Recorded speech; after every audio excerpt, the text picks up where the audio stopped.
Chapter 1. The Trap. The morning mist clung to the Scottish Highlands like a burial shroud. Through the grey veil, 200 Viking warriors moved in tight formation up the narrow glen, their mail shirts gleaming wet with dew, their axes sharp and ready for blood. They had sailed from their stronghold in Orkney with 3 longships, following reports of a wealthy Pictish settlement hidden somewhere in these remote mountains. Ragnar Skull-Splitter, their war leader, had carved his reputation across the battlefields of Ireland and the Western Isles. Dublin paid him tribute. Cork feared his name. To him, these northern Picts were just another prize waiting to be claimed, Celtic farmers who would scatter at the first sight of Norse steel. The narrow path ahead looked clear, just empty moorland stretching toward distant peaks. But as his men climbed higher into the glen, something felt wrong. The silence was too complete. No birds sang. No wind stirred the heather. It was as if the very mountains were holding their breath. Then the stones began to fall. Massive boulders crashed down from hidden positions high above the valley walls. Warriors scattered, but there was nowhere to run in the narrow confines of the glen. Mail meant nothing against rocks that could crush a man's entire torso. Before the survivors could even comprehend what was happening, spears began flying from concealed positions dug into the hillsides, not crude javelins, but precisely crafted weapons thrown by men who had trained their entire lives for this moment. War cries erupted in an ancient tongue that seemed to freeze Norse blood, and from every shadow, every hidden crevice in the rock face, painted warriors emerged like demons from the earth itself. Their faces and bodies were covered in intricate blue designs that seemed to move in the mist. Spirals that shifted and changed, animal forms that writhed across their skin as they ran. Within minutes, Ragnar's proud warband was shattered. Of 200 men who had entered the glen that morning, fewer than 30 stumbled back toward their ships at sunset. The survivors carried tales that would haunt Norse halls for generations. Of painted warriors who struck like lightning, then vanished like smoke. Of stone fortresses that seemed to grow from the living rock. Of a land where the very mountains fought against intruders. But this wasn't an isolated disaster. 50 miles to the east, Earl Sigurd of Orkney stared at the burning wreckage of half his fleet floating in the cold waters of the Moray Firth. He had brought siege engines and 500 men to take the Pictish fortress of Burghead, what he thought was a simple stone fort on a coastal promontory. Instead, he had found a military installation that fought back with catapults hurling explosive projectiles and warboats that emerged from hidden harbours carved into the base of the cliffs themselves. 50 years later, the pattern repeated with King Olaf of Dublin. 15 ships and nearly 800 warriors had sailed into the narrow waters of Loch Ness, seeking the ceremonial heart of Pictish power. None returned. Contemporary accounts spoke of supernatural terror, painted warriors who could walk on water and vanish beneath the surface like spirits. The reality was more prosaic, but no less devastating. Pictish divers trained from childhood to work in icy highland waters, attacking Viking hulls from below, while their comrades coordinated the assault from hidden positions along the shores. 3 disasters, 3 centuries, 3 devastating defeats that established a pattern the Vikings could never break. This was the mystery that would haunt Viking expansion for generations.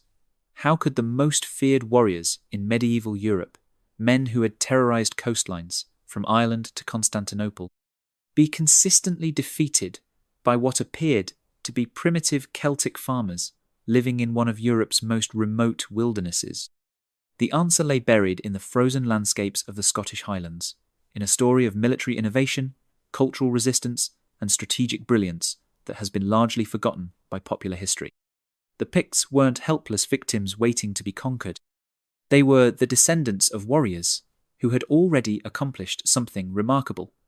They had fought the mighty Roman legions to a standstill and forced Rome to build not 1, but 2 walls across Britain to keep them out.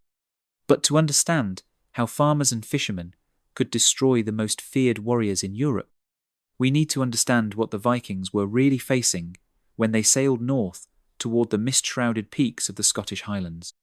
Chapter 2. The Unstoppable Force. The Viking war machine had conquered half of Europe. Their formula was perfect. Swift ships, delivering maximum violence with minimum warning, professional warriors who viewed combat as the highest expression of human achievement, and psychological warfare that often caused settlements to surrender before the first blow was struck. By the early 9th century, this system had proven its worth from Dublin to Constantinople. Their ships were technological marvels that gave the Norse capabilities no other medieval force possessed. A typical longship could carry between 30 and 60 warriors, travel at speeds up to 15 knots under sail, and, most crucially, navigate in water as shallow as 3 feet. This meant Vikings could strike far up rivers and coastlines when no one expected seaborne raiders, appearing like phantoms from the morning mist. The warriors they carried were equally formidable. These weren't primitive barbarians swinging crude weapons, but professional fighters equipped with the finest military technology of their age. Their pattern-welded swords combined multiple types of steel to create blades that were both flexible and hard. Their axes could punch through mail and shatter shields. Their round shields, constructed from lime wood and reinforced with iron, were both defensive tools and offensive weapons in trained hands. Most importantly, Viking society was organized around warfare in ways that created military units with extraordinary cohesion and effectiveness. Young men proved themselves in battle before they could marry or own land. Warriors formed bonds of loyalty that transcended family ties. The promise of wealth and glory attracted the most ambitious fighters from across Scandinavia to join successful war leaders. By the 9th century, the results spoke for themselves.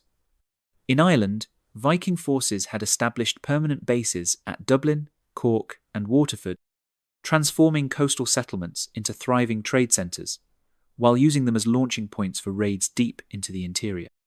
The Norse had learned to play Irish kingdoms against each other, offering military support to local rulers in exchange for tribute and territory. In England, the situation was even more dramatic.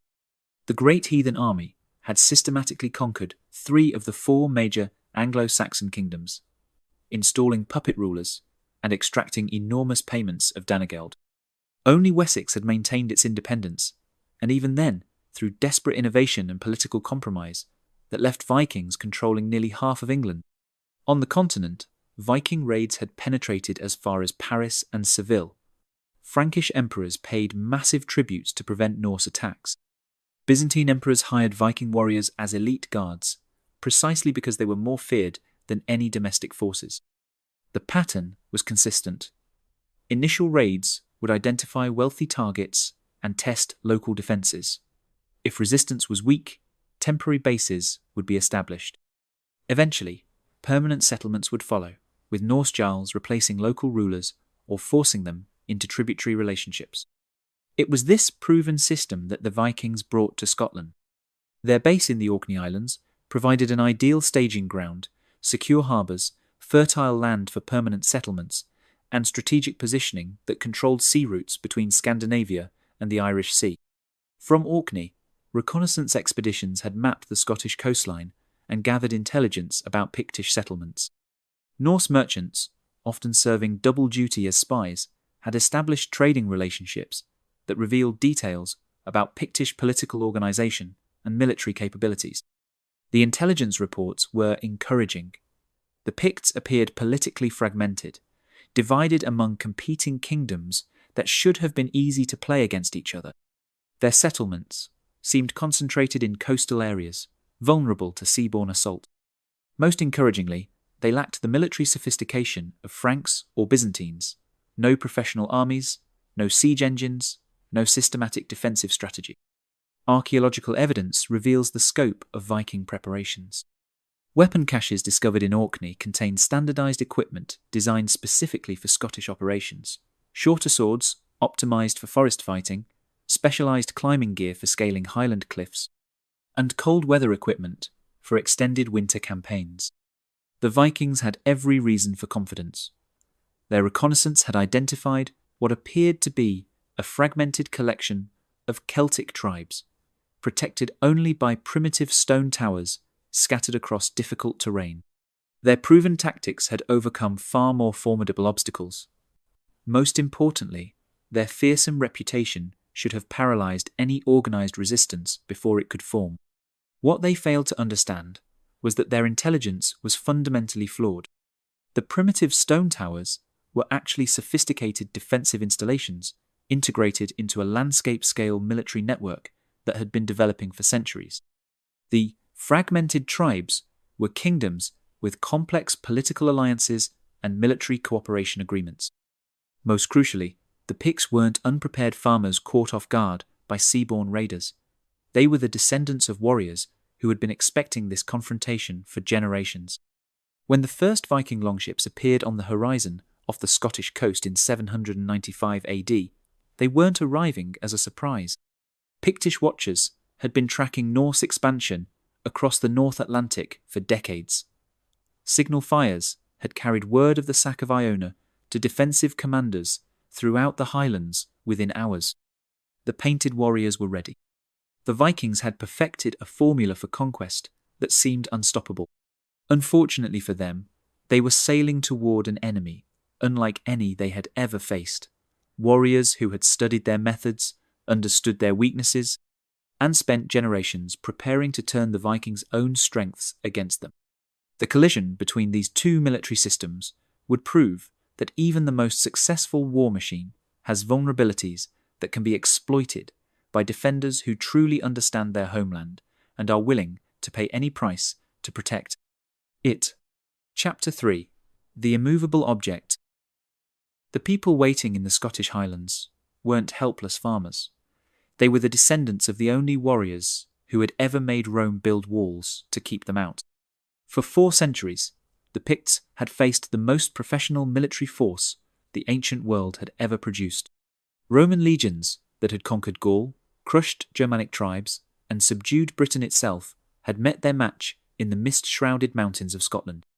Not once, but twice, Roman invasions had penetrated deep into Pictish territory, only to retreat in defeat, leaving behind massive defensive walls that acknowledged what no Roman emperor wanted to admit. There were peoples in the world that Rome could not conquer. This experience had taught the Picts lessons that would prove invaluable when facing the Vikings. They had learned that survival against a militarily superior enemy required more than individual courage. It demanded superior adaptation to local conditions, innovative tactics that neutralized enemy advantages, and absolute commitment to defensive preparations that might take generations to complete. By the 8th century, these lessons had transformed the Scottish Highlands into something unprecedented in medieval Europe, a fortress built on the scale of an entire landscape. The foundation of this defensive system was the broch, a uniquely Scottish architectural innovation that represented one of the most sophisticated defensive concepts in the ancient world. These massive stone towers, some rising to heights of 40 feet, were distributed across Pictish territory with mathematical precision, positioned to control strategic routes, river crossings, and harbour approaches. The Broch of Musa, which survives virtually intact, reveals the extraordinary engineering that went into these structures. The walls use a double shell design that provides enormous strength while maintaining thermal efficiency. Between inner and outer walls, galleries and staircases create a 3-dimensional defensive system, allowing defenders to move between levels while remaining protected from siege weapons. The entrance design alone demonstrates military genius. Doorways are deliberately narrow and low, forcing attackers to enter in single file while ducking, making them vulnerable to defenders positioned above. Inside, passages typically include guard chambers and right-angle turns that prevent charging straight into the main interior. Perhaps most remarkably, many brochs include sophisticated water management systems that ensured defenders could withstand extended sieges. Internal wells, drainage systems, and primitive indoor plumbing allowed garrisons to maintain health during prolonged conflicts. But individual brochs were only components of a larger system. Recent archaeological surveys have revealed thousands of hill forts, defensive walls, and fortified settlements scattered across the highlands. What emerges is landscape-scale defensive planning that had been developing for centuries. The positioning wasn't random, but followed principles of mutual support and overlapping observation. From one brooch, defenders could typically see 2 or 3 others, creating communications networks that could relay signals across hundreds of miles in hours. Fire beacons, smoke signals, and polished metal mirrors flashed coded messages that made surprise attacks nearly impossible. The hill forts crowning Scottish peaks weren't simple refuges, but integral components of a strategy that used geography as an active weapon. Positioned to control mountain passes and river valleys, these fortifications channeled enemy movements into prepared killing grounds while providing defenders with commanding positions to coordinate attacks. Construction techniques reveal remarkable sophistication. Many employ vitrified ramparts, stone walls reinforced with timber frameworks that are burned to create glass-like fusion, binding the stones into virtually indestructible barriers. This technique, unique to Scotland, created walls that became stronger over time as weather removed loose material while leaving the fused core intact. Water management formed another crucial element. The Picts had learned to use Scotland's rivers, lochs, and streams as both barriers and weapons. Archaeological evidence reveals extensive networks of artificial channels, dams, and reservoirs that could flood valleys, deny water to besieging forces, or create impassable obstacles along invasion routes. Many settlements were positioned to exploit seasonal flooding. Communities on elevated ground became virtual islands during spring floods, accessible only to locals who knew hidden causeways and safe crossings. Viking raiders arriving during flood periods would find settlements effectively fortified by the landscape itself. Forest management also served defensive purposes. Rather than simply clearing land, Pictish communities maintained woodland systems that combined economic production with military necessity. Strategic groves provided concealment for defensive positions, while clearings channeled enemy movements into predetermined killing zones where ambushes could be most effectively executed. Underground networks formed another crucial component. Throughout the Highlands, archaeologists have discovered extensive systems of tunnels, caves, and chambers serving multiple functions. Some provided hidden routes between positions, allowing movement when surface routes were controlled by enemies. Others served as supply depots for extended resistance. The most sophisticated installations were subterranean cities, complex networks that could shelter entire communities during sieges. These required enormous investments, indicating the high priority Pictish society placed on defensive preparations. The warriors who manned these defences were equally sophisticated. The blue war paint that gave Picts their name wasn't simple decoration, but complex preparation serving multiple functions. Recent chemical analysis reveals mixtures of woad, chalk, and clay that provided antibacterial properties, preventing wound infection, protective layers, defending against cuts, and formulations making painted skin difficult to grip in close combat. More importantly, the intricate designs covering every visible part of a warrior's body transformed human fighters into something supernatural and terrifying. The designs weren't random, but followed symbolic patterns conveying clan affiliation, military rank, and spiritual protection. Like heraldic devices, Pictish war paint served as battlefield identification, maintaining formation cohesion in combat chaos. Weapons were equally distinctive. Unlike Viking swords and axes designed for European battlefield combat, Pictish arms were optimized for Highland guerrilla warfare. Lightweight javelins emphasized accuracy over penetrating power. Shorter, curved swords were ideal for forest fighting, where wide swinging motions were impossible.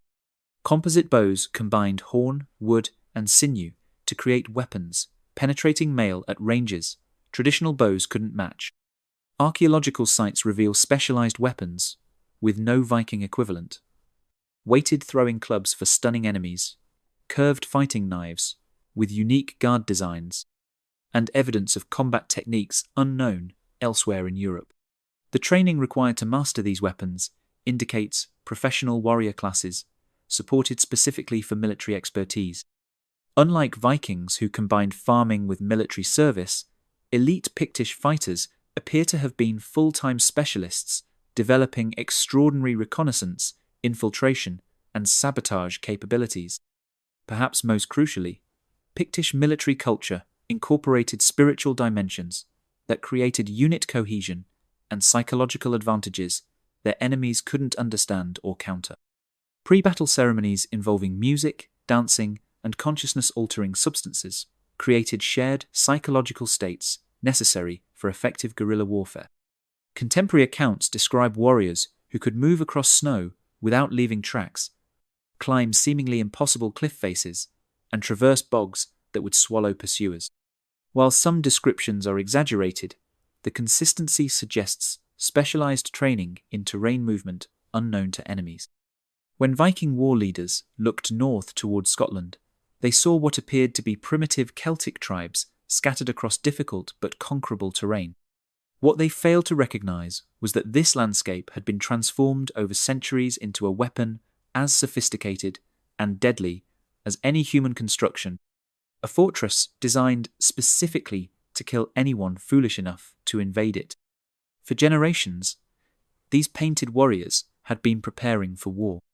But when the dragon ships finally appeared on the horizon, both sides would learn that this conflict would be unlike anything either had experienced before. Chapter 4: First Contact. The first Viking raids on Scotland seemed to follow the familiar pattern that had brought success across Europe. Swift strikes, overwhelming force, quick withdrawal with plunder and slaves. But something was wrong from the very beginning. In 795 AD, Norse raiders struck the monastery of Iona, expecting the easy victory that had made monastic raids so profitable elsewhere. Instead, they found themselves fighting not just terrified monks, but painted warriors who seemed to emerge from the very stones of the island.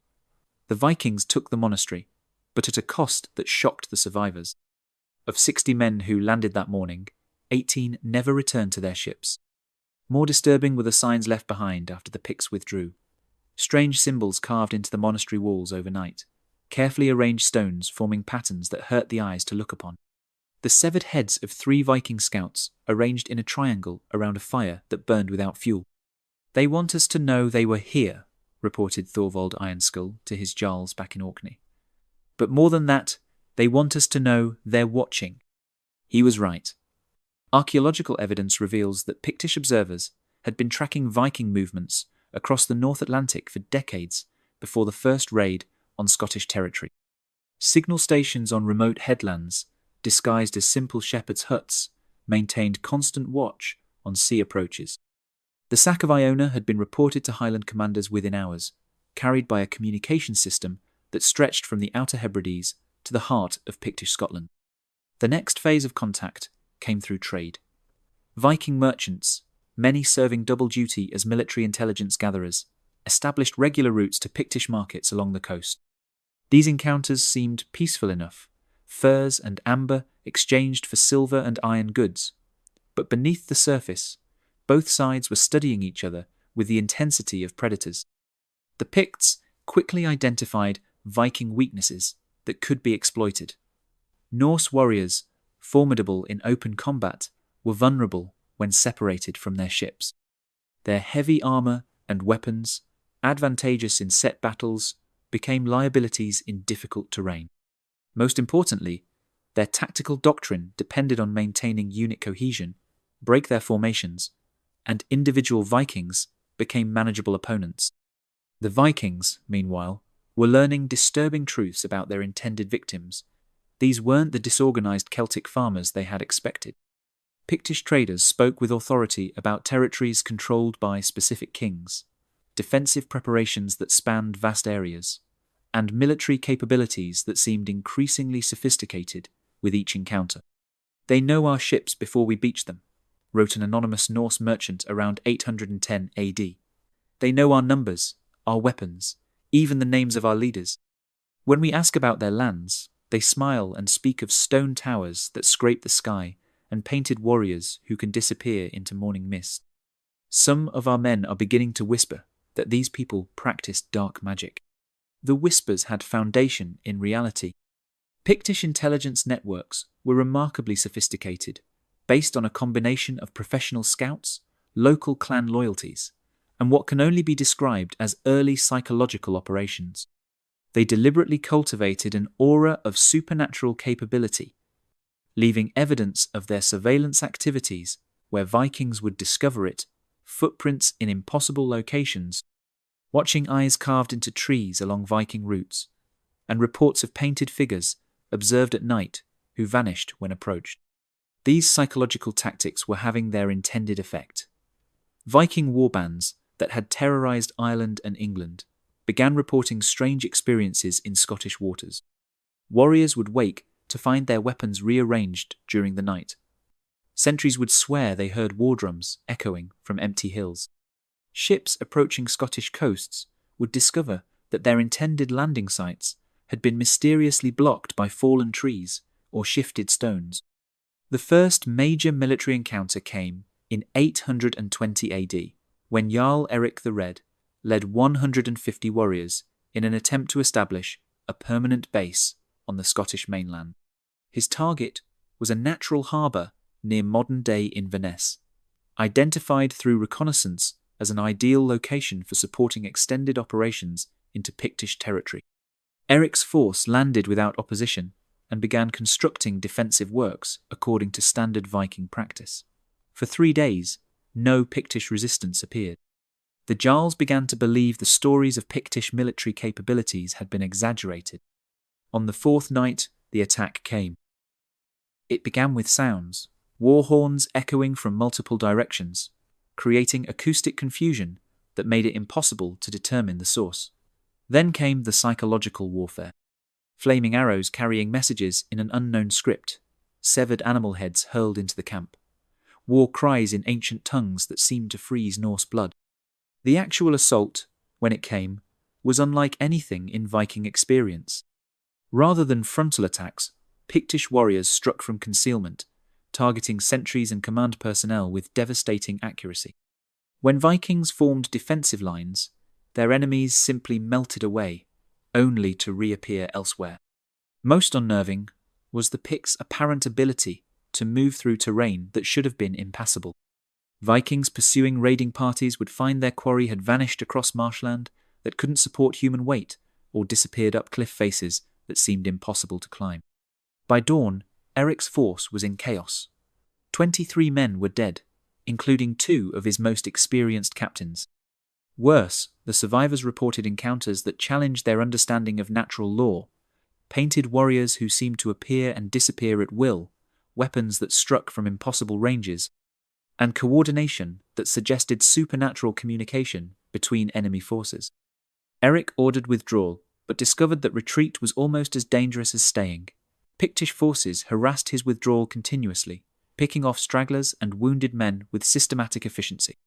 Of the 150 warriors who had landed 4 days earlier, only 107 made it back to their ships.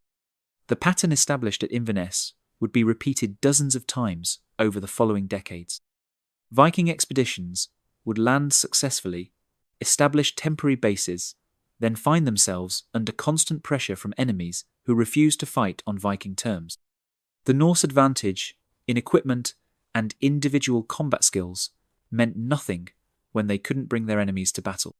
More frustrating was the Picts' apparent ability to coordinate resistance across vast distances. A Viking raid on the western coast would somehow be anticipated by defenders hundreds of miles away on the eastern shores. Supply caches hidden by one expedition would be discovered and destroyed before follow-up forces could use them. Archaeological evidence reveals the reality behind this apparent supernatural coordination. The Picts had developed what military historians would recognize as one of the most sophisticated intelligence and communication networks in medieval Europe. Professional scouts maintained constant surveillance of Viking bases in Orkney, using fast boats and trained riders to carry information to Highland commanders within days of any major Norse preparations. More impressive was their strategic deception program. Pictish agents, often operating as traders or fishermen, systematically fed false information to Viking intelligence gatherers. Fictional settlements were described in remote locations, drawing Norse raiders into carefully prepared ambush sites. Exaggerated reports of Pictish weakness encouraged overconfident attacks, while rumours of supernatural capabilities deterred others. By 839 AD, both sides recognised that the pattern of raid and counter-raid couldn't continue indefinitely. The Vikings had established their dominance elsewhere in Britain and needed to resolve the Scottish situation to secure their northern flank. The Picts, meanwhile, understood that their defensive strategy, while successful, was unsustainable against a determined enemy with superior resources. The stage was set for a decisive confrontation. Both sides knew this couldn't continue. Viking war leaders began planning their largest invasion force ever assembled for Scottish operations. The Picts, watching these preparations through their intelligence networks, began their own planning for what they intended to be the perfect trap. Chapter 5. The Great Catastrophe. When Thorkel Skull-Splitter landed in Scotland with 1,000 warriors in the summer of 839 AD, he expected to be crowned king by winter. Instead, he was about to learn why some lands should never be invaded. Thorkel wasn't some minor raider seeking easy plunder. He was one of the most successful Viking commanders of his generation, a Jarl who had carved kingdoms from Irish soil and made Anglo-Saxon princes kneel for mercy. His warband included veterans of dozens of campaigns, berserkers, whose names were spoken in whispers across Europe, and siege specialists who had broken fortress walls from Dublin to Paris. The intelligence reports were encouraging. Pictish resistance to previous raids had been fierce but limited, small forces striking from ambush, then melting away when pressed. No major battles. No organised armies, just harassment that, while costly, seemed incapable of stopping a determined invasion with sufficient numbers. Thorkel had brought those numbers. 40 ships carrying 1,000 of the finest warriors in the Norse world, along with siege engines, cavalry, and enough supplies for a 6-month campaign. This wasn't a raid, it was a conquest, planned with the systematic thoroughness that had made Viking expansion irresistible elsewhere in Europe. The landing went exactly as planned. Thorkel's fleet entered the Moray Firth unopposed, beaching on the sandy shores near modern-day Forres without encountering a single Pictish defender. Scouts reported no enemy forces within miles of the landing site.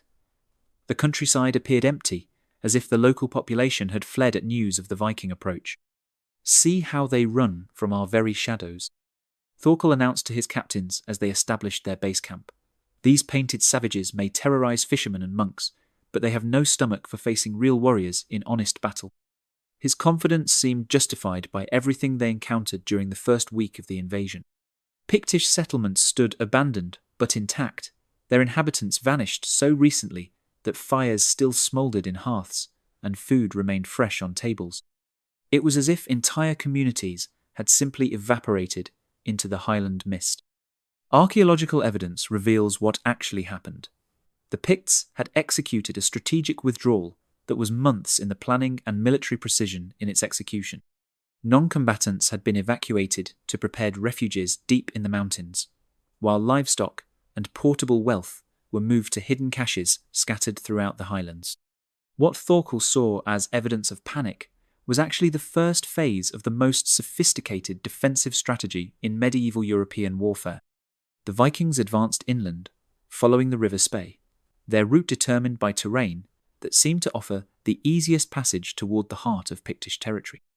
They were heading for Scone, the ceremonial centre where Pictish kings were crowned, convinced that capturing this symbolic location would break Pictish resistance and establish Viking dominance over all of Scotland. For 12 days, the advance continued without significant contact. Viking scouts reported occasional glimpses of painted figures observing their movements from distant hilltops, but attempts to pursue these watchers proved futile. The Picts seemed content to observe and withdraw, exactly what Viking tactical doctrine predicted of inferior enemies faced with overwhelming force. Thorkel grew more confident with each passing day. His army was the largest ever assembled for Scottish operations. His warriors were battle-tested veterans, and his enemy appeared to be avoiding any direct confrontation. By his calculations, they would reach Scone within a week, establish winter quarters, and complete the conquest of Pictish Scotland before the spring sailing season. He never reached Scone. On the 13th day of the advance, As his column entered a narrow valley between steep-sided hills near modern-day Tomintoul, the Picts finally revealed what they had been preparing since Thorkel's ships first appeared on the horizon. The trap began with sound. War horns echoed from the surrounding peaks, their deep notes amplified and distorted by the valley walls until it seemed the very mountains were screaming. The cacophony was carefully orchestrated, different horns playing at precisely timed intervals to create acoustic chaos that made it impossible for Viking commanders to communicate with their scattered units. Then came the stones. Massive boulders, some weighing hundreds of pounds, began rolling down the valley sides. These weren't random rockfalls, but precisely positioned projectiles released by hidden triggers when the Viking column reached optimal positions. Archaeological evidence reveals the existence of artificial stone deposits, carefully prepared during the months of Viking preparation, now being deployed with devastating effect. Vikings scattered in all directions, but the valley geography limited their options. The narrow floor provided no room for defensive formations, while the steep sides offered no viable escape routes. Men in full armour found themselves trapped between the killing field below and impossible climbs above. Before the survivors could recover from the initial chaos, the real attack began. From concealed positions that had been months in preparation, Pictish warriors began their assault. These weren't the disorganized tribal fighters that Viking intelligence had predicted, but professional soldiers executing a battle plan of extraordinary sophistication. The painted warriors emerged from camouflaged positions carved into the hillsides, not randomly, but in coordinated waves designed to exploit the confusion and terrain advantages. Their war paint wasn't just decoration, but psychological warfare calculated to maximize terror. In the echoing chaos of the valley, with stones still falling and horns still screaming, the appearance of blue-painted figures seemed supernatural. Pictish tactics were specifically designed to neutralize Viking advantages. Where Norse warriors excelled in shield wall formations, the terrain made such formations impossible. Where Viking berserkers depended on intimidation and close combat, Pictish archers picked them off from protected positions. Where Viking commanders relied on battlefield communication, the acoustic chaos made coordination impossible. Most devastatingly, the Picts had studied Viking equipment and developed specific counters. Lightweight javelins could penetrate mail at close range while remaining easily thrown from difficult positions. Curved swords were optimized for the close quarters fighting that terrain imposed. Specialized climbing gear allowed Pictish warriors to move through landscape that trapped their enemies. The archaeological record tells the story of what happened next. Mass graves discovered throughout the valley contain the remains of warriors whose equipment matches Viking standards, but whose wounds were inflicted by distinctively Pictish weapons. The distribution of bodies reveals how thoroughly the trap worked. Vikings died trying to flee in every direction, but the terrain and prepared Pictish positions made escape impossible. Thorkel himself survived the initial assault, rallying a corps of veterans around the battle standards and attempting to cut through the Pictish lines.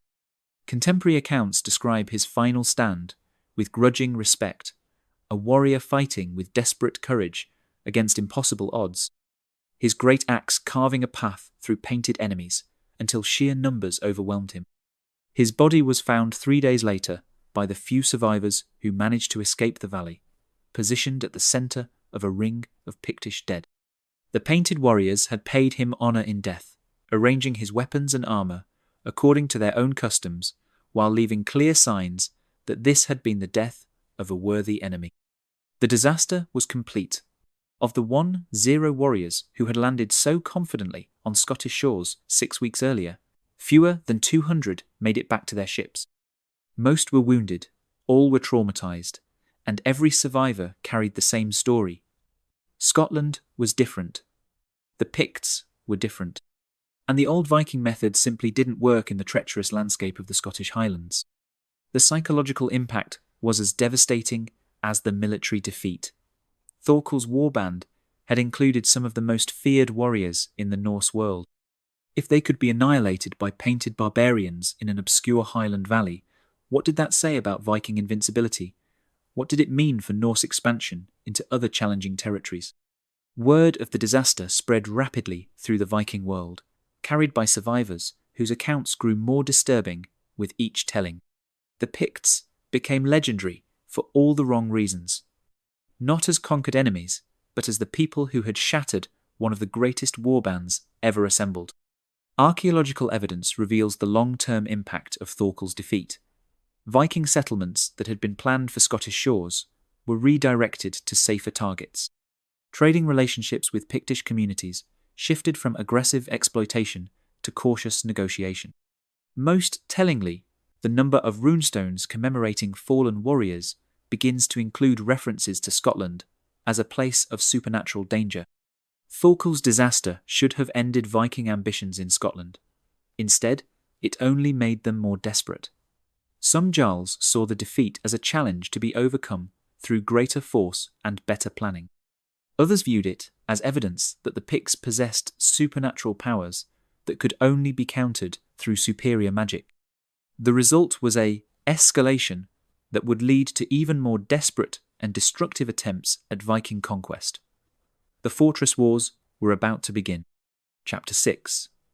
The Siege That Couldn't Be Won. Earl Sigurd of Orkney stared at the massive fortress of Burghead and smiled. He had brought siege engines, fire ships, and 500 men. How hard could it be to take one stone fort? The year was 900 AD, and Sigurd was determined to succeed where Thorkel had failed. But instead of attempting another overland invasion, he had chosen a different strategy. Capture the great Pictish fortress that dominated the northern coast, establish an unassailable base, then systematically conquer the highlands from a position of strength. Burghead was certainly an impressive target. Built on a promontory jutting into the Moray Firth, the fortress rose directly from sea cliffs in a display of engineering that rivaled anything the Vikings had seen elsewhere in Europe. Its massive ramparts were constructed from precisely fitted stones that had been quarried somewhere far inland and transported to this coastal stronghold at enormous expense. But Sigurd had studied the failures of previous invasions and believed he understood the problems. Thorkel had been defeated because he had allowed the Picts to choose the battlefield, fighting on terrain that favoured defenders. The solution was to force them into a conventional siege where Viking advantages in equipment and experience would prove decisive.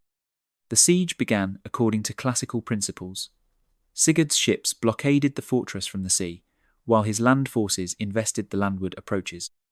Siege engines were assembled from pre-cut timber, brought specifically for this purpose. Scaling ladders were constructed to match the height of the walls. Most importantly, Sigurd had brought Greek fire, the devastating incendiary weapon that had proven so effective in Mediterranean warfare. For the first 3 days, everything proceeded according to plan. Viking catapults hurled stones at the fortress walls, while archers provided covering fire for assault teams. The Picts responded with conventional defensive measures, arrows from the ramparts, stones dropped on scaling parties, and sorties to destroy siege equipment. Then the fortress began to fight back. The first indication that something was wrong came when Viking catapults started exploding. Not from enemy action, but from internal detonation of stones that appeared to be ordinary rocks. Archaeological analysis suggests the Picts had developed primitive explosive projectiles, hollow stones, filled with volatile mixtures that shattered on impact, spreading fire and creating panic among siege crews. More disturbing were the casualties among Viking naval forces. Ships maintaining the blockade began reporting mysterious damage below the waterline, holes that appeared to have been deliberately cut by underwater attackers. Contemporary accounts describe Pictish warriors who could remain submerged for impossible lengths of time, attacking ship hulls with specialized tools before vanishing beneath the waves. Modern analysis suggests the reality was more prosaic, but no less effective. The Picts had developed diving techniques and equipment far advanced for their time period. Using breathing reeds and waterproof containers, trained divers could work underwater for extended periods, holing ship hulls, or attaching incendiary devices to wooden vessels. But the most devastating surprise came from the fortress itself. As Sigurd's forces struggled to establish effective siege positions, Pictish warboats emerged from hidden harbours carved into the base of the cliffs. These vessels weren't like the familiar curraghs of Ireland or the simple fishing boats Vikings had encountered elsewhere. They were purpose-built warships, smaller than longships but faster and more manoeuvrable in the treacherous waters around the rocky coast. Their shallow draft allowed them to operate in areas where Viking vessels couldn't follow, while their specialised construction made them nearly unsinkable in rough seas. The naval battle that followed revealed another dimension of Pictish military sophistication. Rather than attempting to match Viking ships in direct combat, Pictish naval forces employed tactics specifically designed to exploit their advantages.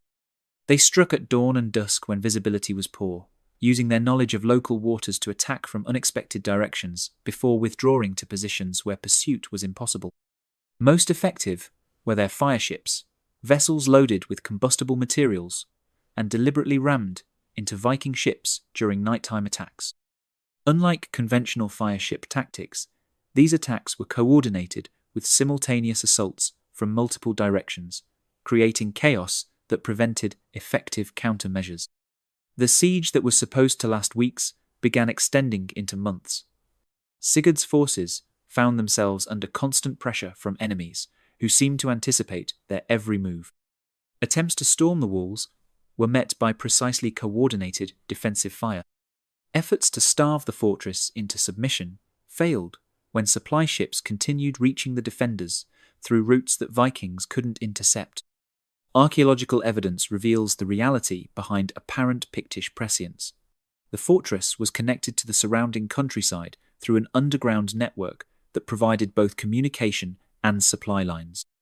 Tunnels carved through solid rock connected Berghead to defensive positions miles inland, allowing defenders to receive reinforcements and supplies even during the closest blockade. More sophisticated was the intelligence network that kept Pictish commanders informed of Viking plans almost as quickly as they were made. Spies operating within Sigurd's own forces provided regular reports on Norse intentions, while observation posts, concealed throughout the surrounding landscape, tracked every Viking movement. By winter, Sigurd's position had become untenable. His forces were suffering from constant attrition, his supplies were running low, and his men were beginning to whisper that they were fighting enemies with supernatural capabilities. The decision to withdraw came after a particularly devastating night attack that destroyed 3 Viking ships and killed 40 warriors without the loss of a single Pictish fighter. But withdrawal proved almost as costly as maintaining the siege. Pictish forces, no longer constrained by defensive positions, began systematic attacks on the retreating Vikings. Ships attempting to flee were pursued by Pictish vessels that seemed to know every current and wind pattern in the dangerous waters around the fortress. Land forces found their retreat routes blocked by obstacles that seemed to appear overnight. The pattern of harassment continued for days, with Pictish attackers striking whenever conditions favoured them, before withdrawing when Vikings attempted to respond. Archaeological evidence suggests this was a carefully planned operation, designed not just to defeat the siege, but to make any future Viking attempts prohibitively costly. Of the 500 warriors who had begun the siege with such confidence, fewer than 300 survived to reach friendly territory. Sigurd himself escaped, but his reputation was shattered. The great fortress of Berghead remained in Pictish hands, more formidable than ever. Even more significantly, the failure at Berghead had revealed the extent of Pictish military capabilities. These weren't primitive Celtic farmers, but professional warriors with advanced naval technology, sophisticated defensive engineering, and intelligence networks that rivaled anything in medieval Europe. 50 years later, King Olaf of Dublin thought he had found the answer. Instead of attacking Pictish strongholds, he would strike at their spiritual heart, the sacred sites in the Highland interior where their kings were crowned and their warriors drew supernatural power. His fleet of 15 ships sailed confidently into the narrow waters of Loch Ness, seeking the ceremonial centre of Pictish power. None would return. The painted warriors had prepared their most deadly trap yet, and this time they would demonstrate that even the waters themselves could be turned into weapons against those foolish enough to invade their homeland. The most devastating defeat was still to come, and this time the Scottish lochs themselves would become graveyards for Viking ambition. Chapter 7. The Long Twilight. The great invasions had failed, but the war was far from over. For 2 more centuries, Vikings and Picts would clash in a deadly game of move and countermove. As Norse pride demanded revenge for past defeats, while Pictish determination ensured that Scotland would never submit to foreign rule. King Olaf of Dublin represented the last generation of Viking war leaders who believed Scotland could be conquered through a single decisive campaign. His disaster at Loch Ness in 950 AD, where 15 ships and nearly 800 warriors vanished into the dark waters after sailing into a carefully orchestrated trap, marked the end of large-scale Viking invasion attempts. But the failure of conventional conquest didn't end Viking interest in Scotland. It simply forced an evolution in tactics that would define the next 2 centuries of conflict. The period from 950 to 1150 AD saw the emergence of what military historians now recognize as medieval guerrilla warfare at its most sophisticated.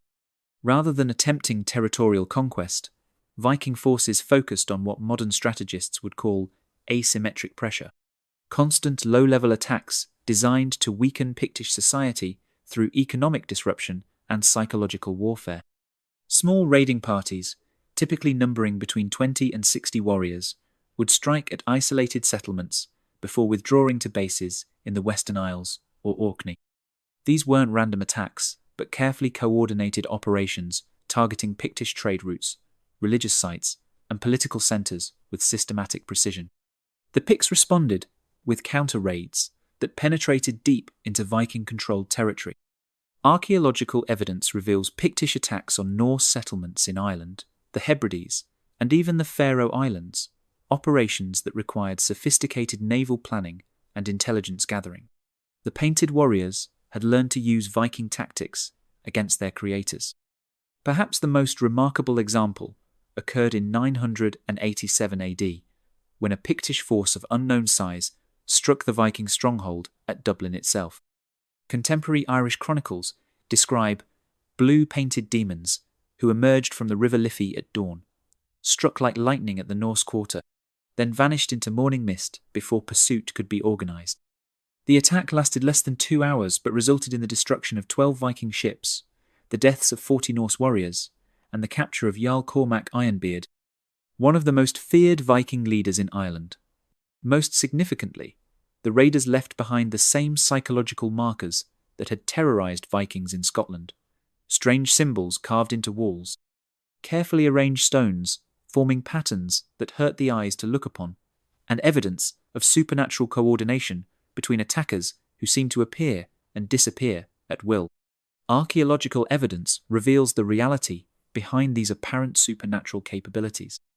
The Picts had developed what can only be described as special forces techniques centuries before such concepts became commonplace in military thinking. Elite warriors underwent training that emphasized mobility, stealth, and precision over raw combat power. These specialists could move through difficult terrain without detection, using knowledge of seasonal patterns, weather conditions, and natural camouflage that made them nearly invisible to conventional forces. More importantly, they had developed techniques for coordinating complex operations across vast distances using signal systems that were undetectable to enemies unfamiliar with highland conditions. The psychological dimension of this extended conflict proved as important as the military aspects. Both sides had learned that reputation and perception were weapons as powerful as swords or spears. Vikings who had once terrorized half of Europe found themselves reluctant to venture into Scottish waters, while Picts gained legendary status as warriors capable of supernatural feats. This psychological warfare had practical consequences that extended far beyond Scotland. Other peoples facing Viking expansion began adopting Pictish tactics and strategies, creating a network of resistance that gradually limited Norse expansion. Irish kingdoms modified their military doctrines to emphasize guerrilla warfare over conventional battles. Welsh princes began constructing defensive networks modelled on Highland examples. Even Anglo-Saxon resistance to Viking settlement showed clear influence from Pictish innovations. By the early 11th century, the nature of Viking-Pictish conflict had evolved into something approaching modern proxy warfare. Neither side possessed the resources for decisive victory, but both maintained sufficient capability to prevent their enemies from achieving strategic objectives. Vikings could still raid Pictish territories, but couldn't establish permanent settlements or extract regular tribute. Picts could defend their homeland and strike at Viking interests elsewhere, but lacked the naval capabilities necessary for conquering Norse strongholds. The result was a strategic stalemate that would persist for generations. This equilibrium was finally disrupted by external factors that had little to do with the immediate Viking-Pictish conflict. The Christianization of Scandinavia removed much of the religious motivation that had driven Norse expansion, while creating diplomatic alternatives to purely military solutions. The rise of centralized kingdoms in both Scotland and Norway provided political frameworks that could negotiate formal agreements rather than relying on endless cycles of raid and counter-raid. Perhaps most significantly, both cultures were facing new external pressures that made their ancient enmity increasingly impractical. Norman expansion into Britain created threats that required Scottish attention and resources. The rise of continental European powers as rival centres of Norse activity reduced the importance of Scottish conquests for Viking political ambitions. The gradual accommodation between Vikings and Picts that emerged during the 12th century wasn't the result of military victory by either side, but rather mutual recognition that continued conflict served neither culture's broader interests. Archaeological evidence reveals increasing trade relationships, intermarriage between Norse and Pictish communities, and even military cooperation against common enemies. By 1150 AD, the ancient pattern of raid and counter-raid had largely ended. Viking settlements in Scotland began adopting local customs while maintaining connections to Scandinavian trade networks. Pictish communities began incorporating Norse technologies and techniques while preserving their distinctive cultural identity. The transformation wasn't complete or permanent. Tensions persisted for generations, and occasional conflicts continued to erupt when political circumstances created opportunities or necessities for violence.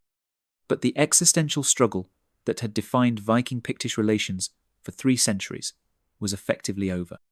Archaeological evidence from this later period reveals a gradual blending of cultures that produced innovations benefiting both sides. Norse shipbuilding techniques combined with Pictish knowledge of highland waters created vessels superior to either culture's individual designs. Pictish metalworking skills, enhanced with Viking trade connections, produced weapons and tools that surpassed previous standards.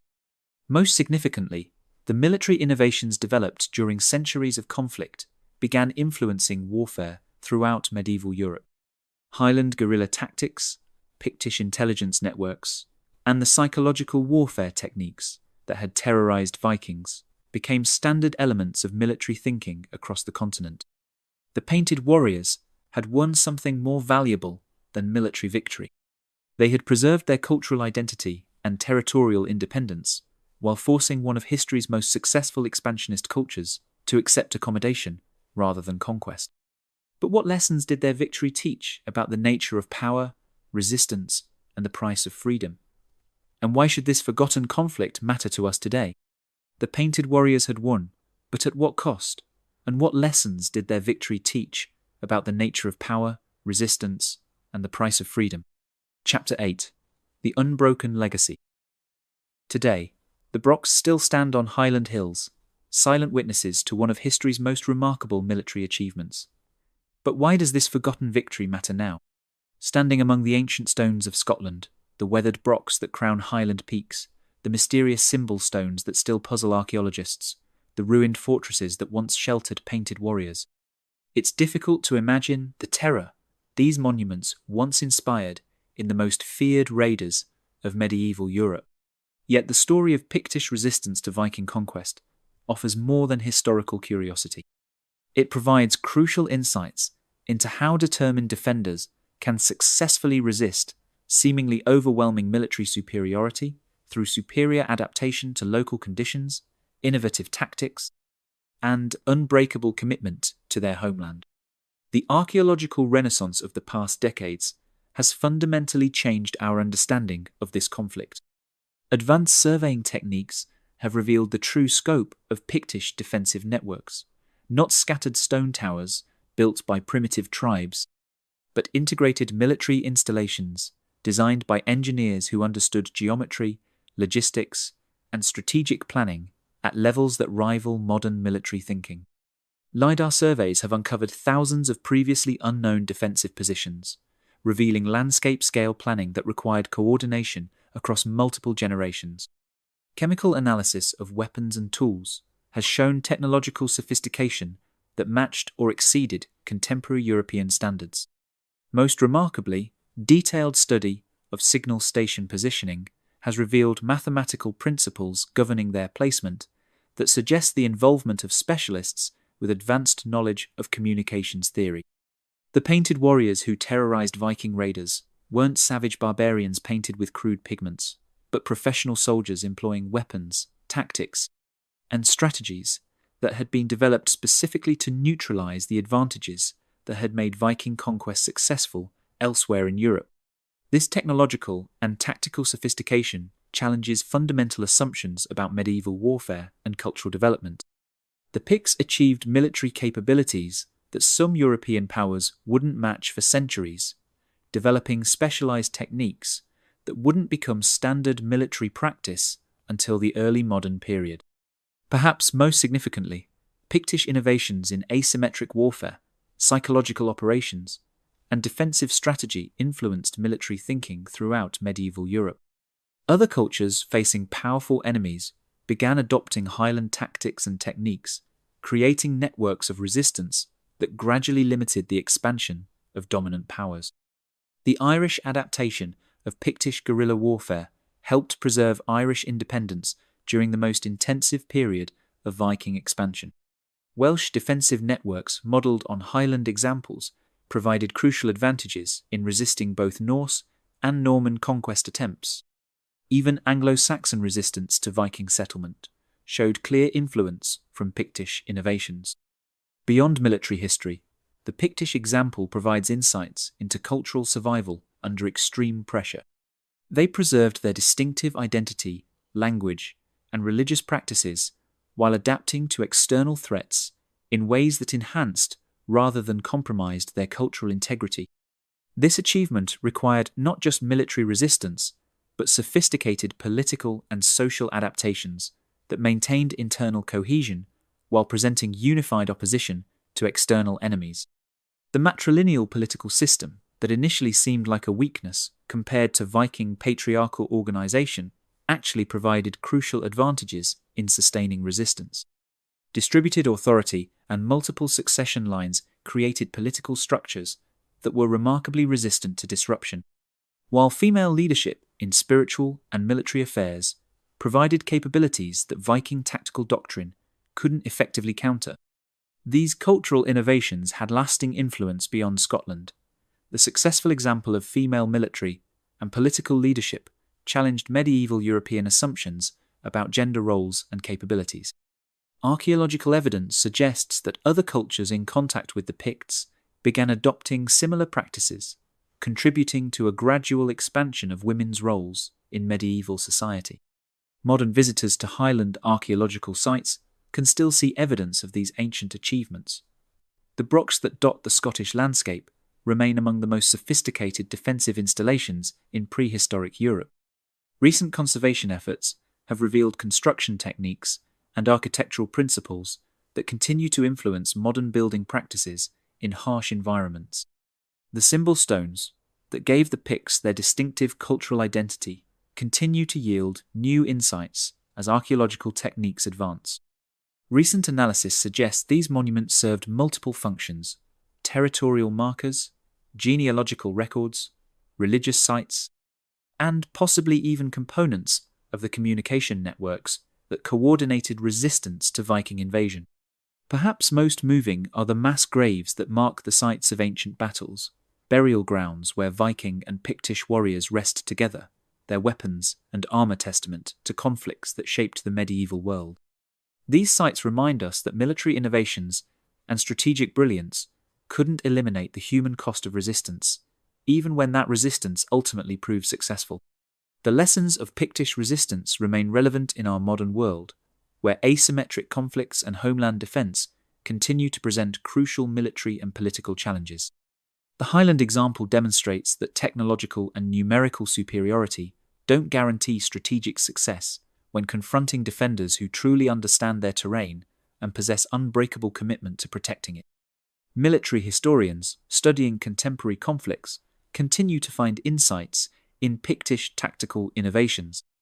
The integration of landscape features into defensive planning, the use of psychological warfare to multiply force effectiveness, and the development of intelligence networks that could coordinate resistance across vast territories remain fundamental principles of successful defensive strategy. Beyond military applications, the Pictish achievement offers hope for smaller cultures facing pressures from larger, more powerful neighbours.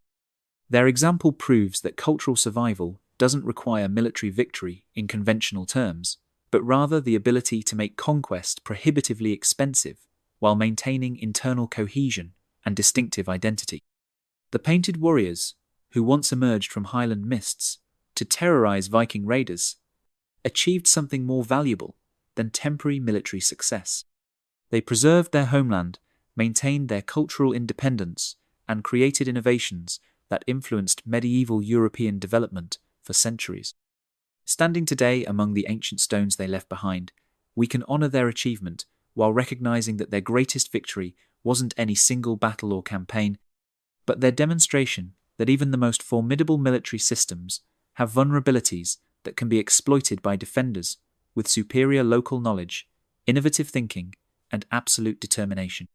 The Vikings conquered much of medieval Europe, establishing kingdoms that endured for centuries and cultural influences that persist today. But they never conquered Scotland. The painted warriors saw to that, and their legacy endures in the unbroken stones that still crown Highland hills, silent witnesses to the truth that some freedoms are worth any sacrifice to preserve. In our interconnected modern world, where powerful forces seem to dominate global affairs with overwhelming advantages in technology and resources, the Pictish example reminds us that determined resistance can succeed when it combines intelligence, adaptation, and unshakable commitment to principles worth defending. The stones of Scotland remember what the chronicles forgot, that sometimes the mightiest warriors meet their match not in equal combat, but in the unbreakable will of people defending what they hold sacred. That's a lesson worth remembering, whether we're standing among ancient Highland ruins or facing the challenges of our own complex modern world. The painted warriors are gone, but their greatest victory lives on, proof that freedom belongs to those willing to pay any price to preserve it.